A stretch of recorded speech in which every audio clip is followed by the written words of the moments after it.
Ji, Assalamu alaikum and good afternoon to all Walaikum salam. viewers and listeners. First of all, let me take the time to an opportunity to thank the Nutshell Group and the corporate group as well, and of course, particularly the dynamic Asfar Ehsan, who always demonstrates great facility and particular opportune timing in recognizing changes that confront our world, particularly the rest of the world as well, and has pivoted everyone's attention on today's conference. So, without much ado, I'm going to say that there is a lot of, there's a great deal of flux in this current situation. And what we can do is what I can do is address some of the key areas of concern for like 10 to 15 minutes and give the rest of the time to an interactive discussion, which I think will yield a great deal. Now, firstly, why is everyone so concerned? Well, the very dramatic fall of Kabul, followed on the back of stunning Taliban victories, has actually pivoted the world's attention on now what is being called the most existential event of the 21st century.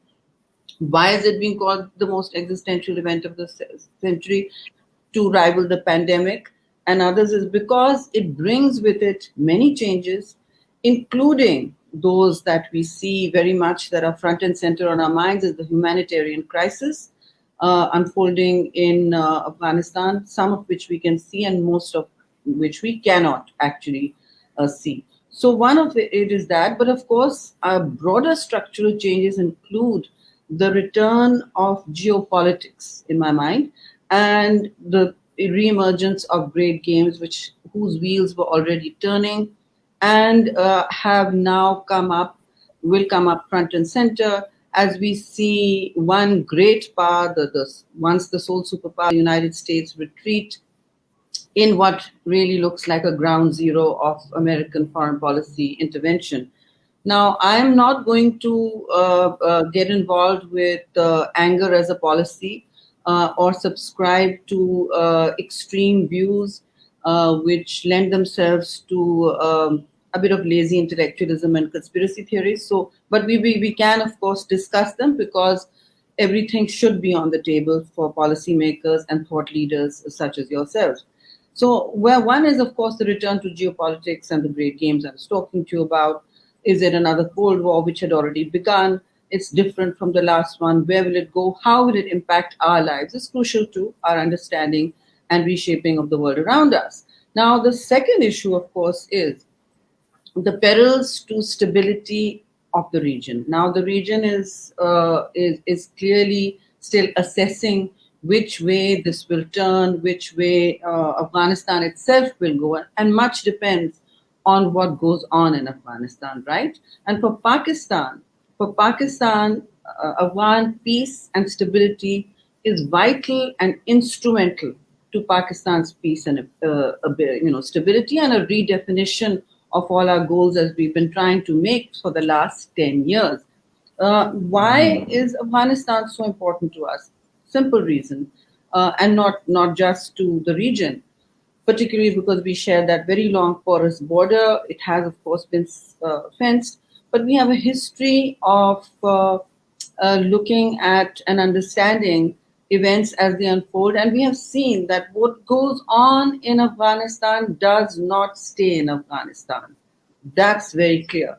It blows back into Pakistan, particularly Karachi, which is the largest Pashtun city in the world, more than Kabul and Peshawar combined in terms of Pashtun populations. And much of the influx has come during the last anti-Soviet jihad, as we were part of it. So those are large defining events that not just infuse our memory of the situation, but shape our responses and worldviews. So what do thinking countries, polities, and policy elites do? They learn from history, they thrash out their lessons, and they say, all right, now we must pivot away from such caprice and move away. if XY policy has brought us nothing but destruction and tumult and conflict, then let's move away from it. And that's a decision that was taken, say, 10 years ago. The last democratic government came in 2001, brought us many, again, existential challenges. And I think we made them willy-nilly. We've come into the 21st century, still vilified as the poster child of a country that exports, rightly, this is mostly wrongly now, exports terrorism and plays host to sanctuaries, which is one of our fundamental and critical problems in terms of understanding and seeing where that can take us, and how we have changed, our inability to project how we have changed, and to turn the aircraft carrier in the water 360 degrees. It takes a while. And part of the problem is that many takers in the world are unwilling to see the change. Some are. Course corrections are painful, and they often lead to 2 steps backward and 2 steps forward and 1 step backward, like all great structural change. And this is a tanker that's turning. It's been turning since 2009 or 2008 rather, when Pakistan decided that it has a limited influence. It wants to limit its influence, but also has limited influence on what goes on in Afghanistan. That is when Pakistan decided 3 key things. One was that Pakistan must maintain a policy of political neutrality in Afghanistan. What does that mean? It means no strategic backyard games. Afghanistan must decide its own future, and Pakistan must support that decision making, both in process and outcome, but must not become a key player in the process. It must remain a supporting part of the whole architecture of change. And in this, we must not be apologetic about saying that we have a right to stability on our western border and we have a right to security on our eastern border. Every country has a right to hedge their bets. Let's not be unrealistic, but we must be very clear that there has been a long history of also, shall we say, torment with Afghanistan.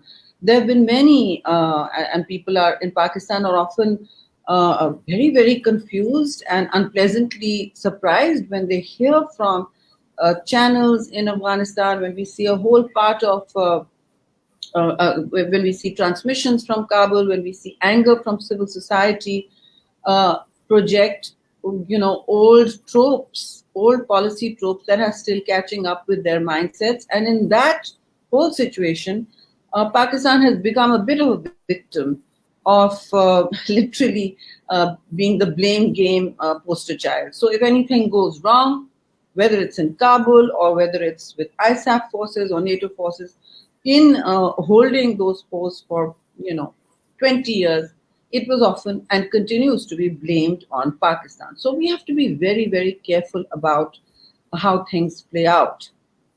Secondly, the peril to Pakistan is very, very, to my mind,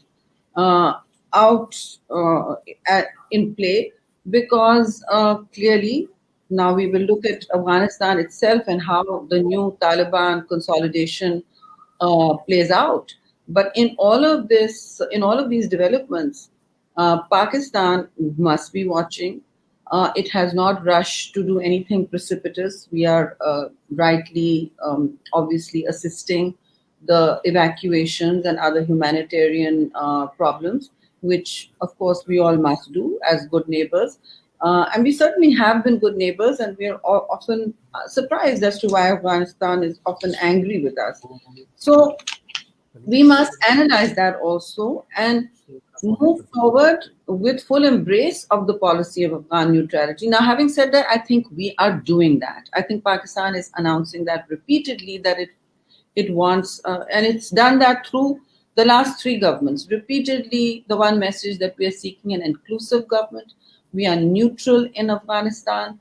and we are seeking an autonomous Afghanistan that makes its own decisions. So the cliche Afghan-led and Afghan-owned is really not such a cliche, but it's a powerful message that suggests Afghanistan should stand up and take charge of its future.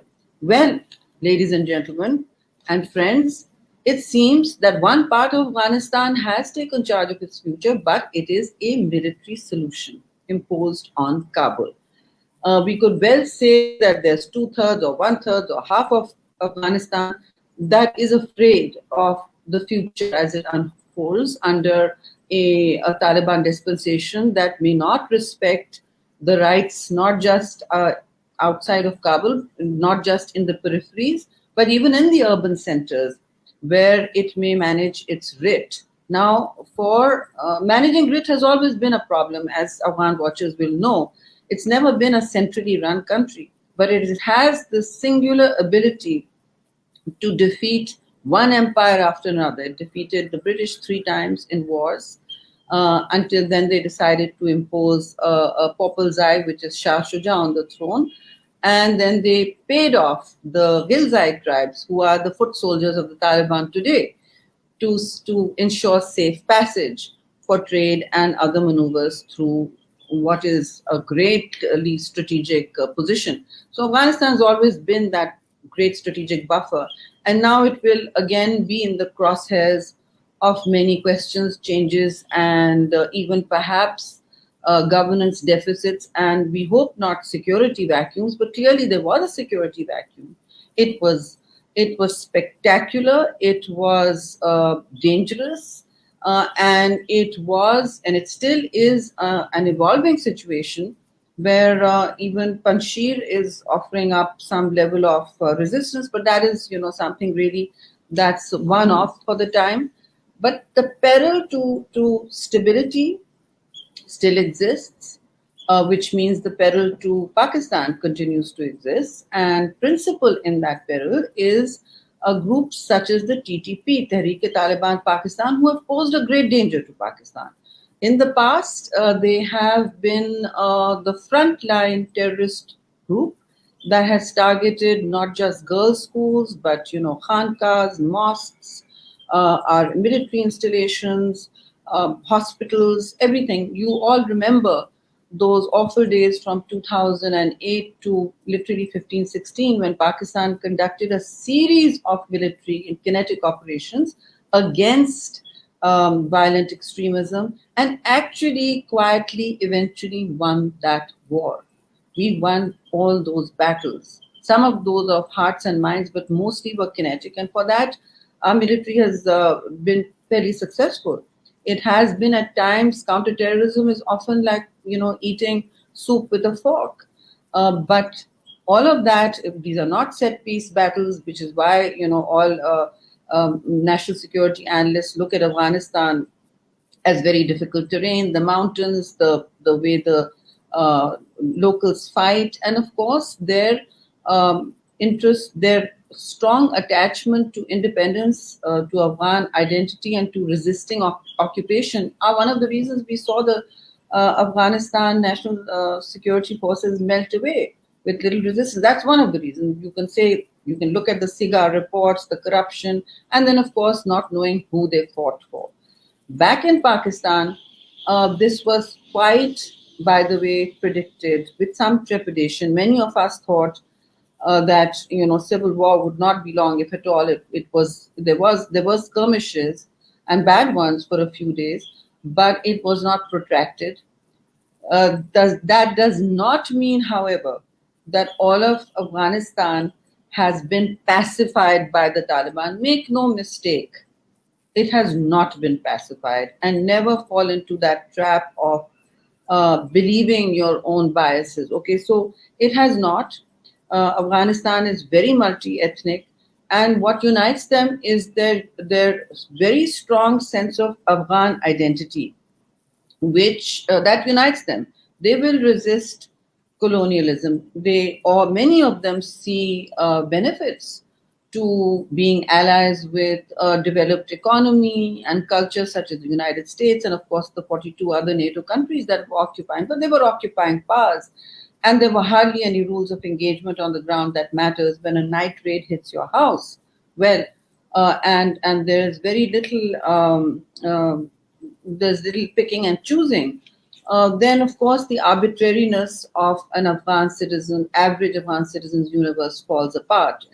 Afghan fragility will also continue to haunt Afghan economic and otherwise, to haunt Afghan consolidation as a government. And that is one of the things that the Taliban are struggling with. They are also struggling. They will have to struggle with core state function. Who pays for core state function? It was a very, Afghanistan was and continues to be dependent on foreign aid. Huge percentages, over $9 billion of its reserves are in the American Federal Reserve, which, as you all know, are frozen.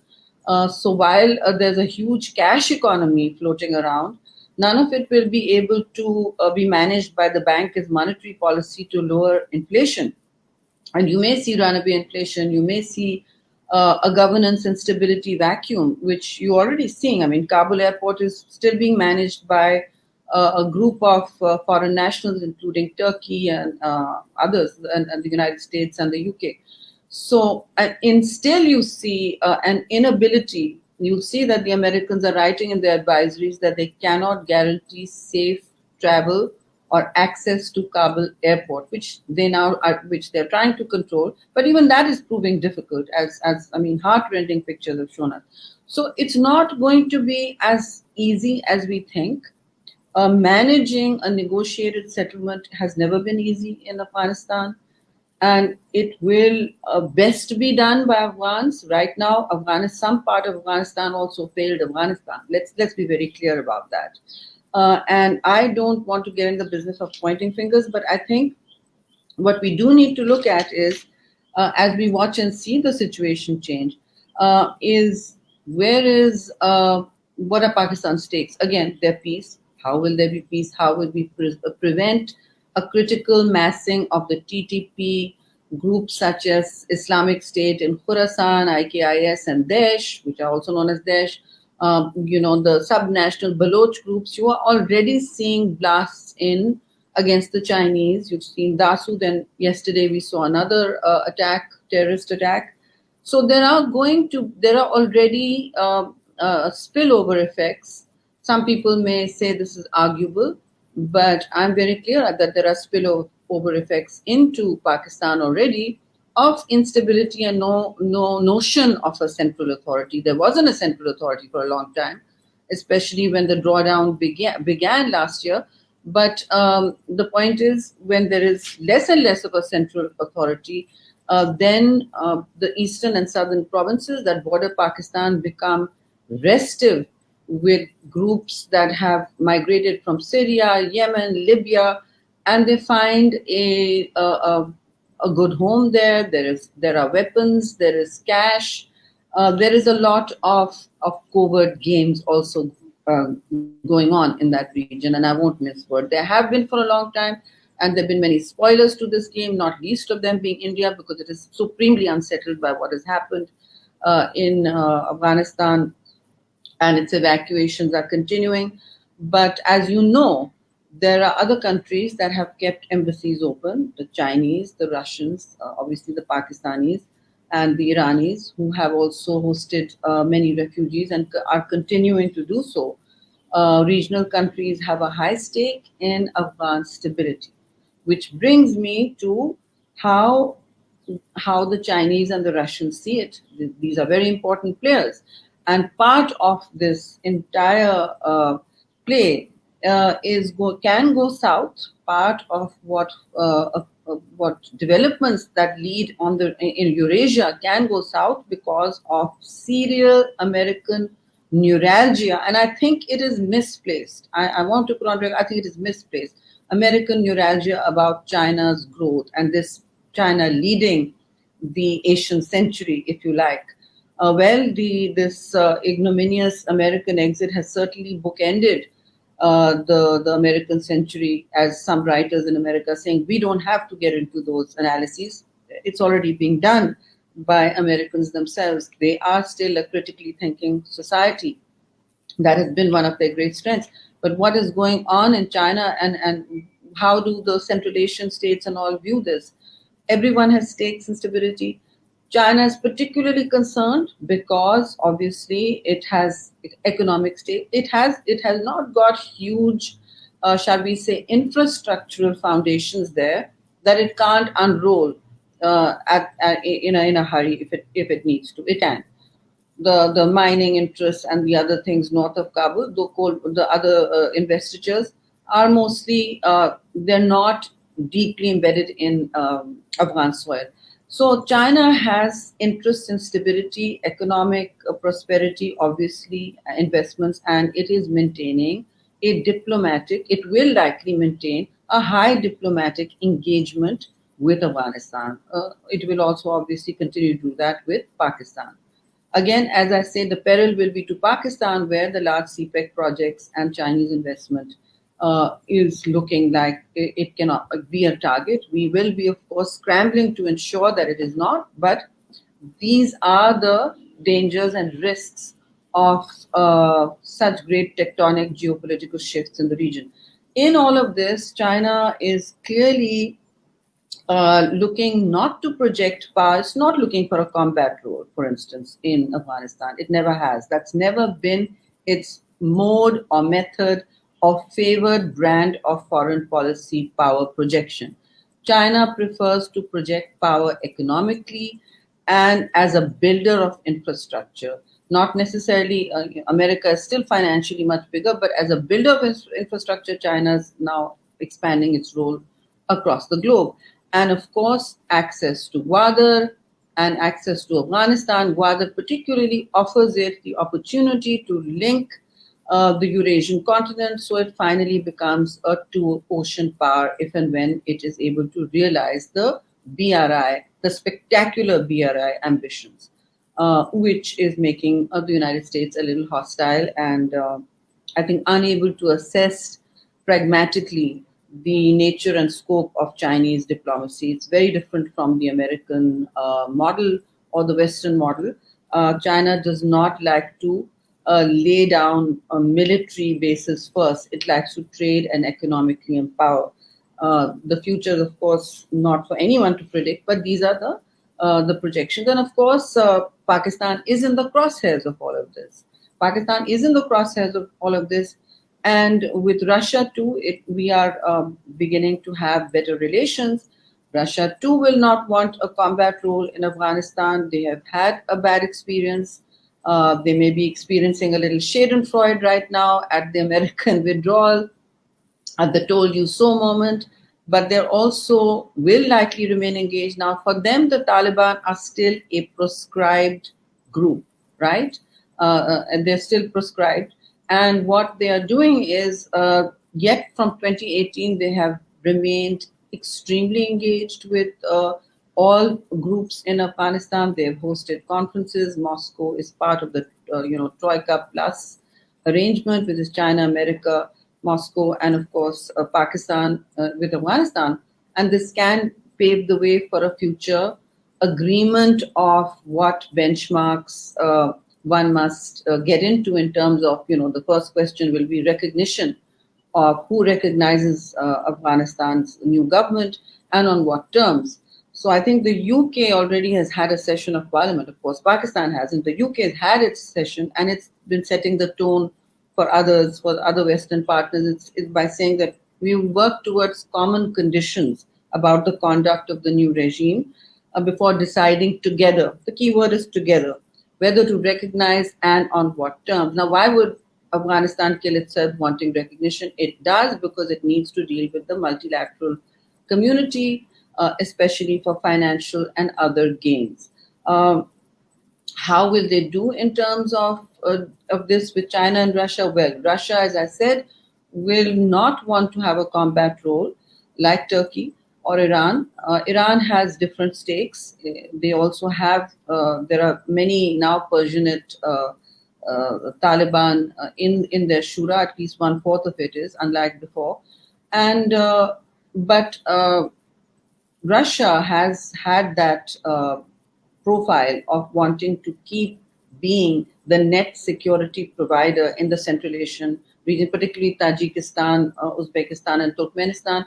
And it's been conducting very clear military exercises with these three countries in the past few weeks to very clearly show and exhibit muscle, and that it is vigilant in its area, or rather sphere of influence. And for China, the worry, of course, is the Xinjiang province, where the Uyghurs can create a great deal of unrest. And worryingly for them and for everyone else, including Pakistan, the Eastern Turkmenistan group, the ATEM group of rebels and terrorists that strikes at the soft underbelly of China through Xinjiang, and has in the past been impacting Pakistan too, has been taken off the UN and American lists for terrorism. So it's been delisted. It is free to operate now. So that has its own ramifications, right? And we can think about those and talk about those in the future. What will our relation be like with the United States? I'm going to just close up on that. Well, I mean, I think the United States, there can be worst case scenarios, but we must not get caught in enjoying the fall of Kabul as a fall of American power. I don't think that is where we should take it, because we need to stay diplomatically engaged with the United States. We need to understand they can be managed as frenemies, friends, but enemies is of course the worst situation. Uh, India is weaponizing the hashtag sanction Pakistan. This hashtag is the new headline of the 21st century, as you know, so it can be very perilous for Pakistan. And we will have to watch where we go. The rise of violent extremism can be exported to Pakistan if the Taliban 2.0, as they like to call themselves, are not able to consolidate power with ability to control the battlefield commanders, who are often, as far as women and minorities are concerned, are often displaying different tactical outcomes than those that the Taliban spokesmen are at great pains to curate. There is a strong curated rebranding network narrative coming out of the Taliban 2.0, that we will respect the rights of women, we will respect minorities, we will be inclusive, and we will not let our territory be used for attacks on other countries. How they manage the gap between this messaging and very painstaking messaging and what plays out on the ground, time will tell. Very often we are seeing situations where that is not the case, but we must give the whole, I think, the whole dramatic turn of events some time for consolidation and some idea of what terms of engagement most countries will evolve, other than supporting peace and stability in this war-torn country. They've seen war for 40 years. The heart goes out, particularly to women and children. And we hope sincerely that they're able to restore some level of peace and the sharing of power between different ethnic groups in Afghanistan. Thank you, Sherry Rahman. Two or three quick questions with you because of very limited time with Yeah. us. What lessons can the world learn from America's war in Afghanistan, in your view? Well, first of all, I think the world is right now still assessing what just happened here. The actual term is what just happened, and so are the United States. I mean, we can go into endless deconstructions of what happened, and I think we will. I think we all will, because learning from history is crucial to avoid repeating it. And one of the things that the world, I think, is looking at is in a bit of also recoil right now from Afghanistan or meddling in Afghanistan, is that this country will not accept colonization in any long term. I mean, it has for 20 years, but it kept the resistance continued. It could, and you saw the asymmetry of power over there.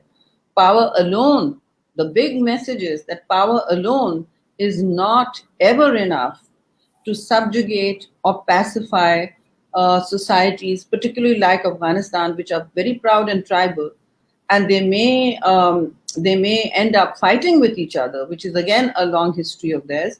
But they will fight a foreigner before anything else. They may find collaborators, but they will fight a foreigner, and they have that Afghanistan, the whole Afghan identity very close to the promises they make each other and the societies they govern. So I think that's one of the lessons that America has also learned. I don't know if it's learned, but it should have learned one more lesson, that when you are trying to seek a political solution, which is always the way out. I mean, no, none of us believe in military outcomes, either for Kashmir or for Afghanistan, for any country in the world. Then you do it when you have, and there are kinetic forces in the field. And the ISAF and the United States have had military forces in great number in Afghanistan for 20 years, over 42 countries, right? So when Pakistan, who knows the country better, said to them, I as ambassador would say to them, it's 2012, now is the time to talk to the Afghanistan. They would say, no, no, no. We are in a position of strength. We don't need to. We are going to soften them by battling them on the battlefield. And we would just say, look, the Afghan ambassador is with us. This is the time to do it. They have the clocks, as you know, etc., etc. You have the clocks, they have the time. And so when they've started negotiating, timing is everything in battlefield and political equation. When Mr. Zalmay Khalilzad started talking in 2020, the Taliban had the advantage, had the clear battlefield advantage, and American and military and NATO war fatigue had completely set in. There was no appetite to be deployed in Afghanistan anymore. And what was the message to the rest of the world? I wrote, and this was February 2020 when the deal happened, 29th February, the Doha agreement. I looked at it and I've written on Twitter many times since then. I've said it in Parliament. That was never a peace deal. We were all euphemistically calling it that. That was America's exit agreement. And that was between the Taliban and the United States of America. So they don't have a Saigon moment. But as it so happens, they had their Saigon moment, as someone says, Saigon on steroids. And so I think there are powerful lessons for the Americans to learn. They have not also engaged with the American war like they engaged with the Vietnam War. That time there was a draft in place. There were 1.7 million Americans in there. The world right now is just processing the speed with which the Afghan National Security Forces fell like dominoes, the provinces, how fast they fell. So they're processing that, but I think the lessons are very clear and the writing is on the wall. But I think what's important for us is to protect Pakistan's both image as well as policy and people. That is the point of foreign policy, to protect your population, your stability, and your sovereign territory. That should be our first concern. Thanks, Sherry. And another question is that can Pakistan expect destabilization and security challenges with the new Afghan setup? What should be Pakistan's focus now, and how can Pakistan create more space for themselves in Afghanistan? See, we definitely need to engage with all groups in Afghan society, and we've had a history of division there, and I think that it will take many more years of sharing our bona fides, that we are not here to provide military support to any one group that is seeking preeminent political and military power in Afghanistan. So I think that's something we have to prove to the Afghans, and some have learned that. They have particularly learned that Pakistan does not have an appetite for ducks and drakes, playing ducks and drakes in the strategic backyard. And what would be, I mean, we have been providing refugee, of course, comfort for years. We have been providing some level of aid, but we must also develop the capability of responding to their asks, okay, to their development asks, as opposed to just military and political asks. And there are a lot of those. So we must develop that capacity and engagement with Afghanistan, engagement across the board, whether it's webinars like this or people wanting to just listen to their complaints. We must not respond in anger. We must not, because history is viewed differently from each individual's side of the bed they wake up on, what they experienced the night before. There was a night raid. If they thought Pakistan was allies, well, so it's a very complex terrain. We must not respond in anger. We must respond with patience, and we must continue across the board political engagement with all Afghans and try to ensure that they're able to decide their own, hopefully, democratic future. I have concerns because we're hearing that they say that it won't be a democracy, and well, that's for them. And then there's talk about a 1964 constitution, which is a monarchy. That's for them to really decide in the end. But we have to overcome the bilateral fragility that has become the new normal. We have to change that, and I think we can all work towards that across the board: civil society, thought leaders, governments, and of course militaries. Thanks, Cherry, for your excellent session with us. And Cherry is actually a very active member of our Corporate Pakistan group as well. And for the inaugural session, I specially engaged two women leaders, Sherry Rahman and Dr. Shiri Bazari. So, Sherry, thanks to you. And next turn is with Dr.